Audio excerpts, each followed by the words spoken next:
En contexto piso y @Carlos Penaloza. Como siempre, agradecemos sus comentarios, sus saludos y que por supuesto se suscriban a nuestro canal de YouTube, donde están disponibles todas nuestras entrevistas. Felipe Mujica, secretario nacional del Movimiento al Socialismo, un gusto como siempre que nos acompaña acá en nuestro espacio. El MASI estuvo en el Hatillo, estuvo en la presentación de esta Comisión Nacional de Primarias. El MAS ha venido planteando varios puntos importantes de cara a lo que va a ser esta escogencia de un candidato unitario. ¿Cómo lo perciben, ¿no? Lo que ha sido estos primeros días de funcionamiento? Se está hablando de un llamado amplio a consulta a varios sectores políticos del país. Sí, nosotros, como efectivamente lo estás tú señalando, estuvimos en el Hatillo, en el acto de instalación de la Comisión de Primaria. Y eso es simplemente una manera de ser coherente con lo que nosotros hemos venido diciendo. Recuerda que la primera organización política que habló aquí hace unos cuantos años atrás de diálogo y reconciliación fue el MAS. Lo recordamos con nuestro invitado anterior, en 2019 ¿sí? Estuvieron en nosotros no hemos dejado de participar en ningún proceso electoral, incluso en la peor situación que fue la del 2005, cuando repentinamente un sector de la oposición llamó a la abstención y se perdió la Asamblea Nacional. Se perdió la Asamblea Nacional de la manera que se perdió. Nosotros en ese momento dijimos abiertamente que había que participar. Bueno, fue un resultado que ya se conoce. Y por supuesto, a pesar de que nosotros no hemos estado en todo el procedimiento de constitución de la Comisión de Primaria ni del reglamento, y hemos dicho abiertamente no los llamaron, que el reglamento pudo haber sido conformado de una manera distinta. Participamos previamente en algunas reuniones y dijimos, les sugerimos que traten de que ese reglamento no aparezca como un reglamento de la plataforma, sino que si la plataforma tiene un proyecto, lo presente, pero se convoquen a otro conjunto de sectores para que no se debiliten y tengan una falla de origen. No quede como el reglamento del sector político. Claro, que es una falla de origen. Un reglamento de la comisión. Una falla de origen que nosotros señalamos abiertamente que tienen que evitar. Sin embargo, bueno, como ha ocurrido en otros casos, eso no hubo manera de que lo pudieran hacer de esa forma, a pesar de que invitamos a distintos sectores, participamos en varias reuniones. Apareció el reglamento. El reglamento nosotros lo vimos, nos parece que el reglamento no tiene nada en especial que haya que estar revisando, a pesar de que, bueno, siempre habrá algún detalle, pero que el problema era que se pudo haber presentado como un reglamento propuesto por un conjunto de organizaciones políticas, la sociedad civil, de otros sectores, y de esa manera hacerlo. Bueno, nombraron la comisión, hay una consulta, esa comisión está nombrada de una manera que a nosotros nos parece bien diseñada, respetamos todas las personas que están allí porque cada una de ellas tiene méritos para hacer ese trabajo, y le hemos dicho de distintas maneras, porque ya lo hemos comenzado a señalar, que la comisión tiene una gran responsabilidad que en principio es garantizar que no haya exclusiones en la primaria, que haya la posibilidad de que todo el mundo participe, que todo el que quiera ser candidato lo haga. Me parece bien importante esa declaración que da ahora, que me antecedió Juan Carlos en la entrevista, señalando que ellos habían mandado una comunicación dispuesto a participar, porque precisamente ese es el clima que hay que crear. Independientemente de qué candidato vayan a apoyar o a quien respalden o cómo sea la cosa, la comisión debe facilitar que acudan todos aquellos que tengan interés en buscar una solución a este desastre opositor de tener 30 candidatos, no sé cuántos candidatos, y que uno de los mecanismos que se puede implementar es la primaria. Nosotros somos en esa materia un factor que está tratando de actuar, como lo hemos dicho, con optimismo y teniendo la paciencia necesaria para comprender que este es un proceso que tiene que ir paso a paso.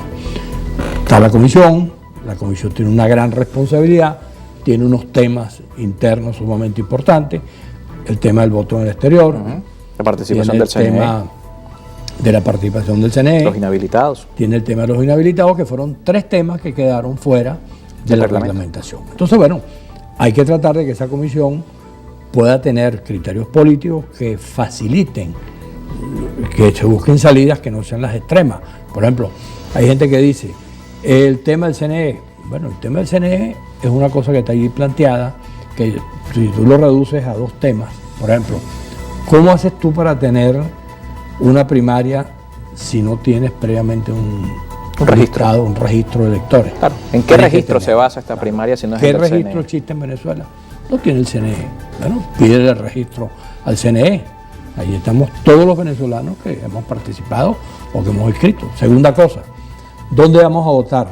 En una plaza, en una calle, en una esquina. Podemos votar perfectamente en los centros de votación. Y tú le puedes pedir al CNE que te dé el listado de electores, el registro.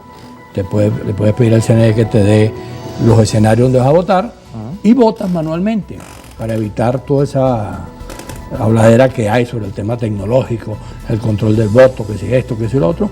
Y perfectamente puedes llegar, como se ha hecho en otras oportunidades, a las 12 de la noche de ese día, agarrar los listados de los electores y los quemaste. Como en 2012, por ejemplo. Claro, para que es no el ejemplo quede- más cercano que Claro. tenemos de una primaria con el CNE. Y después las quemaste los listados de participantes, porque no había ninguna posibilidad de los temores de la gente, que si participo, me meten en la lista tal o cual, como ha ocurrido en el pasado. Es decir, hay mecanismos para que eso se resuelva. Y el tema de la participación de los votantes en el exterior, por ejemplo, ¿cómo hacemos, por ejemplo, para poner el caso más patético, los Estados Unidos?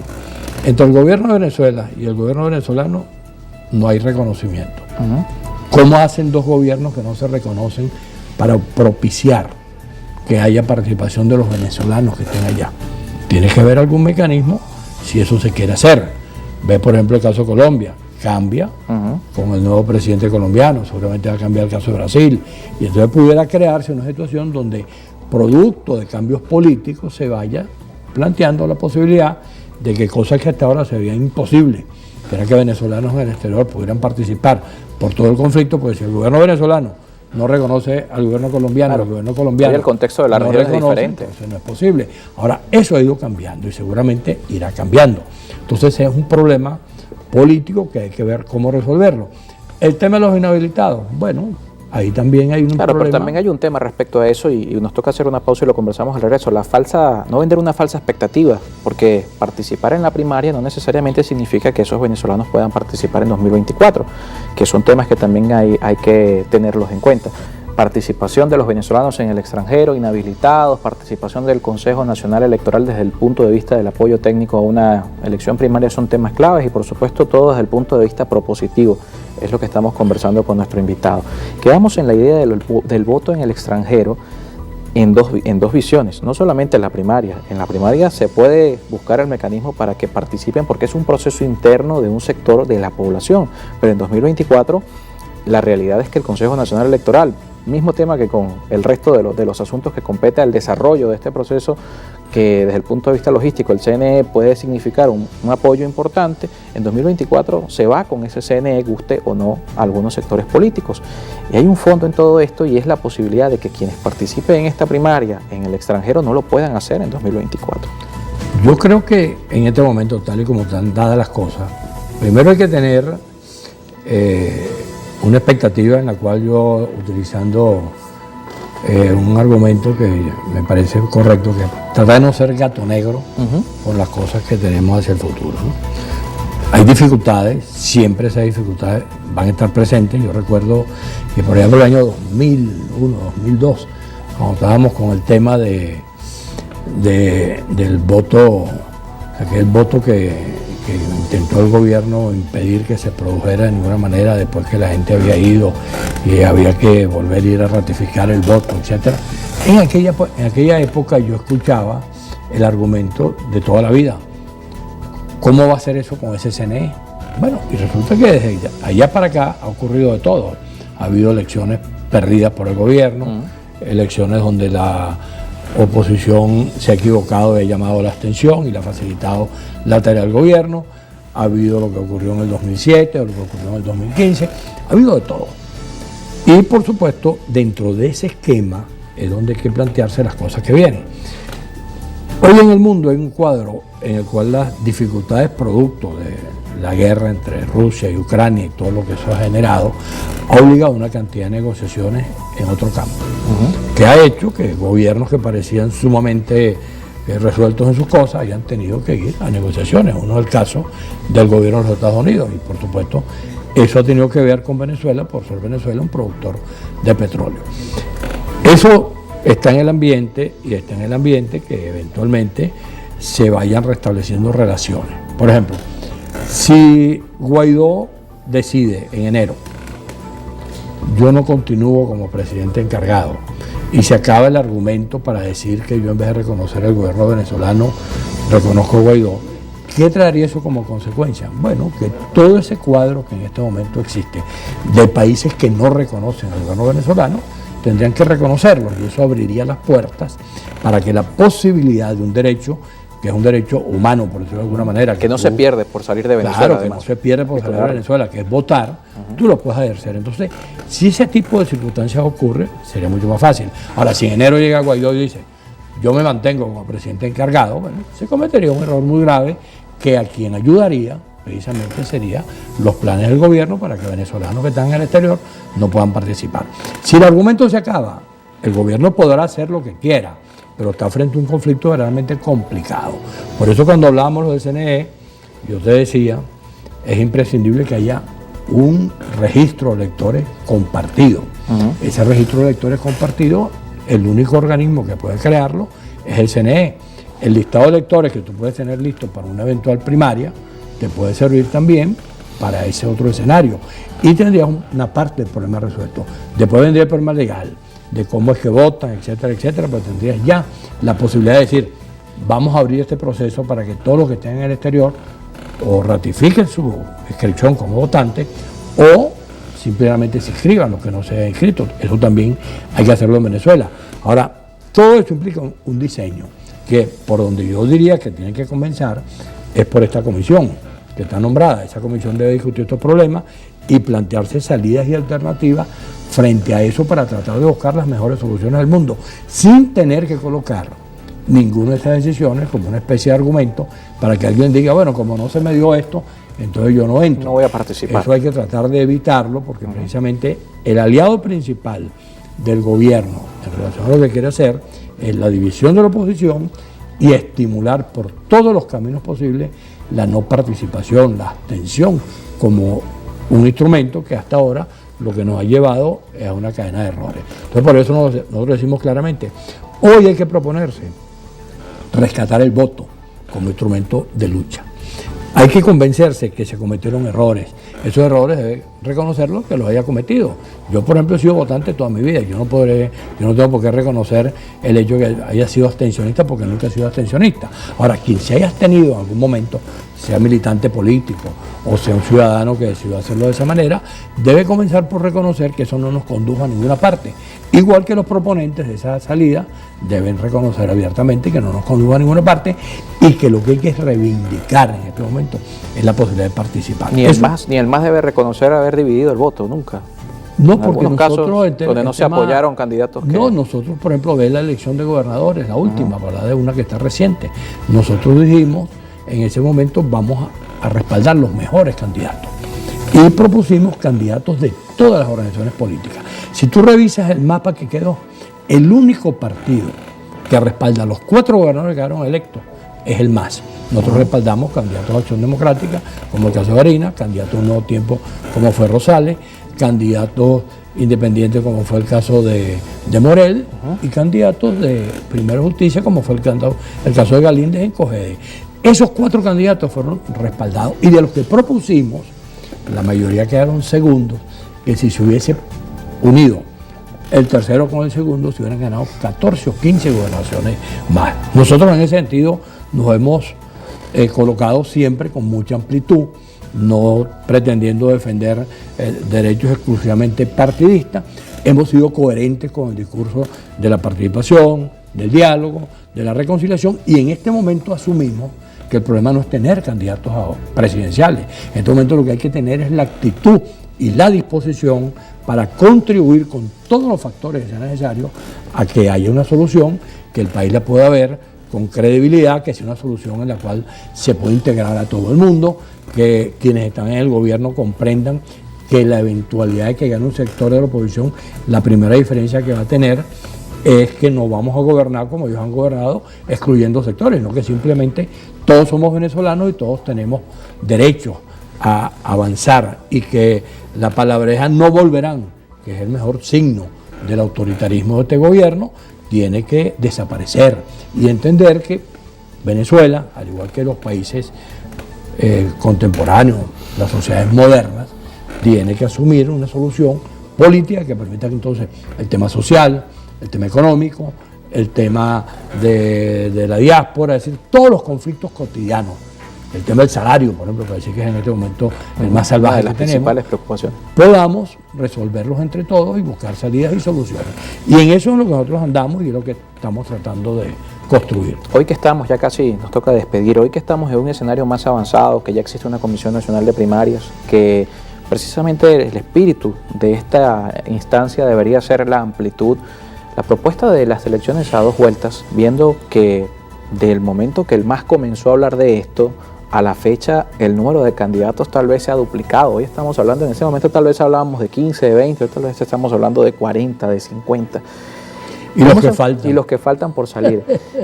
¿Cómo se mantiene esa propuesta? ¿Todavía es viable que se dé una segunda vuelta? Porque aquí lo hemos hablado con otros invitados. Si se va a una primaria, ¿qué brecha puede haber entre el que quede de primero y el que quede de segundo? ¿Y qué representatividad del liderazgo tiene alguien que gane una primaria con 10 puntos porcentuales, con 8 puntos porcentuales, frente a 30 candidatos? Yo creo que lo primero es tratar de tener un criterio lo suficientemente amplio sobre lo que pudiera ocurrir. Aquí puede pasar, por ejemplo, ese escenario, que vayan 30 candidatos compitan el primero gana con 8 puntos. Gane con 8%. Esto, por supuesto, es una cosa que no sirve para lo que queremos hacer. El otro escenario puede ser que haya 3 o 4 primarias. Una primaria por este lado, otra primaria por el otro, y hayan 4 o 5 candidatos que surjan de primarias distintas. Por ejemplo, hay partidos que dicen, yo voy a hacer una primaria internamente para después tener a mi candidato. Ese pudiera ir a otra primaria. Eso pudiera, por ejemplo, crear un escenario que dentro de 5 o 6 meses tú tengas, en vez de 40 candidatos, tengas 5 o 6 candidatos. Tengas uno que surgió de una primaria por aquí, otro que surgió de una decisión política por allá, otro por allá, pero que los 5 o 6, ninguno tenga la posibilidad de ser hegemónicamente actuando sobre el resto. Que los 5 o 6 entiendan que la única posibilidad de ganar es que haya un solo candidato.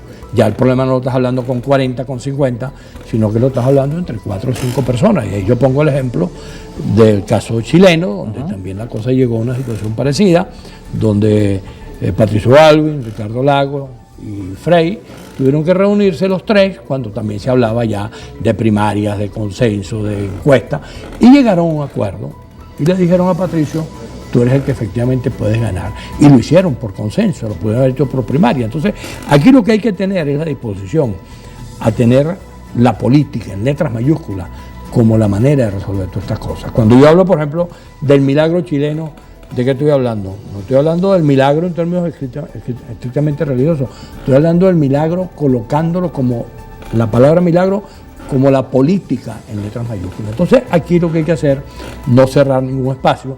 Por ejemplo, cuando se vayan a elegir los candidatos en la primaria, que la gente en vez de votar por un partido, vote por el nombre del candidato, que también resuelve el problema, y que incluso podamos construir al final, en vez de ir con 5 o 6 tarjetas, vayamos con una tarjeta única y entonces podamos resolver el problema de esa manera. Claro, porque hay casos, por ejemplo, Primero Justicia tiene 3 candidatos, las 2 Acción Democrática tienen su candidato, debe ser por nombre si se da ese escenario de amplitud, ¿no? Claro, entonces es donde yo te digo que pudiéramos tener de repente en 5 o 6 meses, ya no 40 candidatos, sino 5 o 6. Eso va a facilitar las cosas. Es un problema de actuar con optimismo.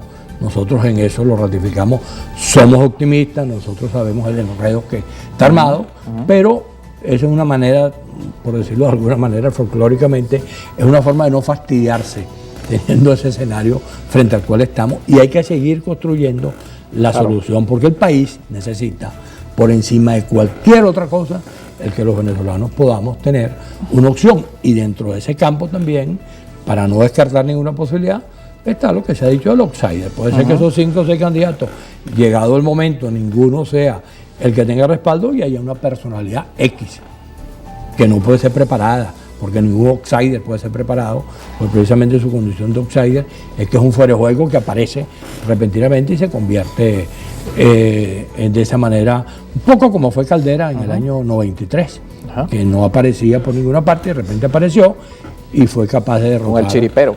Con el chiripero, y entonces derrotó en aquel momento a Álvarez Paz, derrotó al otro, y ganó las elecciones. O sea que en la historia de la política, del país, de la humanidad, hay cualquier cantidad de ejemplos para entender que si la política actúa y se privilegian los intereses del país y no los intereses particulares de un partido o de una persona, hay la posibilidad de resolver las cosas. Bien, muchísimas gracias por acompañarnos esta tarde. En contacto. Felipe Mujica, secretario nacional del Movimiento al Socialismo.